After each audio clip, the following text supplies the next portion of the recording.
Welcome back to Sleep Secrets. I'm Craig Osborne, chiropractor. Sleep is, in its simplest terms, incredibly important for rest and regeneration. The physiology of your body changes during sleep in comparison to daytime, and how well these different physiological changes take place will play a huge role in how well you are physically, but also how well you are mentally. Lack of sleep, for example, is linked to increased risk of metabolic disorders, including diabetes. It's linked to mental health disorders, including stress.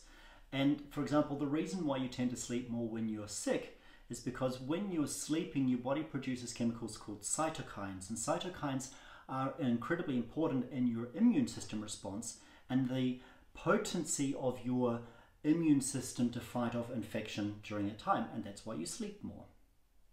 Your brain, although it only constitutes 2% of your entire body weight, it also consumes 20% of your entire calorie intake per day. Now, as you know, when you're consuming calories, something has to come out the back end. And so part of the reason sleep is so important is it helps clear your brain of the toxins and build up metabolites that occur during the burning of these different calories that your brain uses through the day.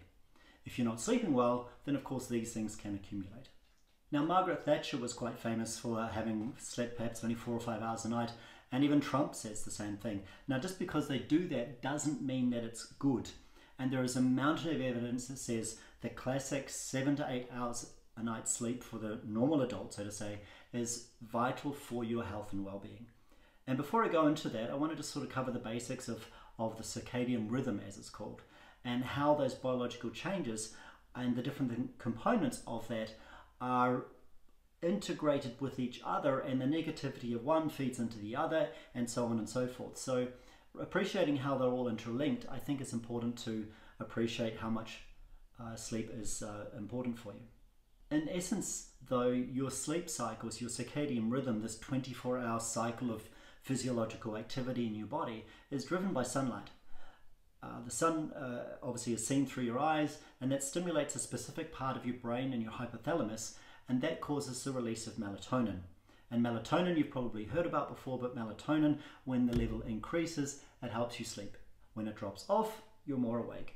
For this reason, you might have also heard that melatonin is sometimes used as something you can take to try and reduce the effect of jet lag, because obviously changing time zones has an influence on how you're interpreting that sunlight and how your body reacts.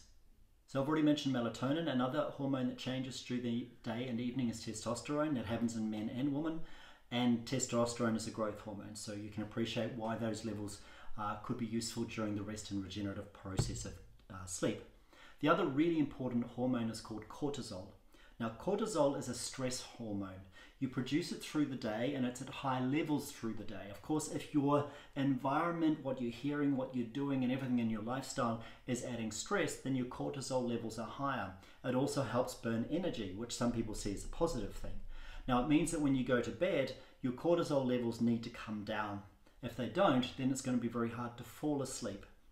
The rising of your cortisol early in the morning is also part of the wake process. As the sun rises, you can then get stimulated to wake up, and cortisol is also going to cause you to be hungry, which is why many people, me inclusive, will wake in the morning with a really hot hunger. Now, you may not be one of those people, and that seems to be okay, and there is different arguments as to should you eat in the morning or should you wait a little bit. Some of those arguments come back to the idea of a Stone Age type environment. We wouldn't then have been waking up and finding 3 eggs on the griddle to be ready to be eaten. So there's some of the chemical changes that happen, but there's some other things that occur as well. And those changes are the sleep cycles themselves. And there are 4 stages of these sleep cycles.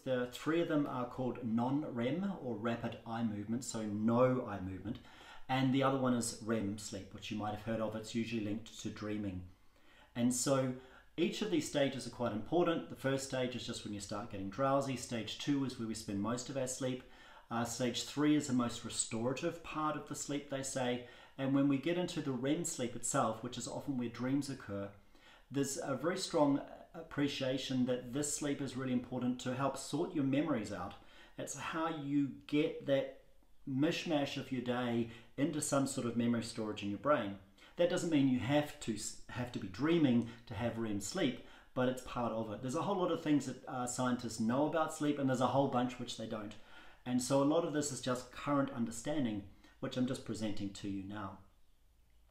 Now, this cycle of these 4 things takes between 70 to 120 minutes, and it's seen that mostly 4 cycles of that are ideal for a normal night's sleep, which means we're around the 7 to 8 hours.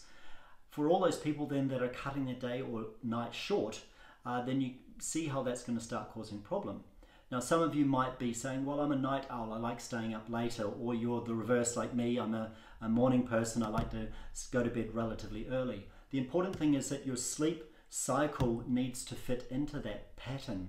If you're doing both ends short, so as you're staying up late and getting up early and reducing that time, then you're cutting off these sleep cycles and reducing the chance and the ability of your brain to process everything it needs to do to get your brain in a better position. One of the things they believe REM sleep is important for is to enable you to better handle stress the next day.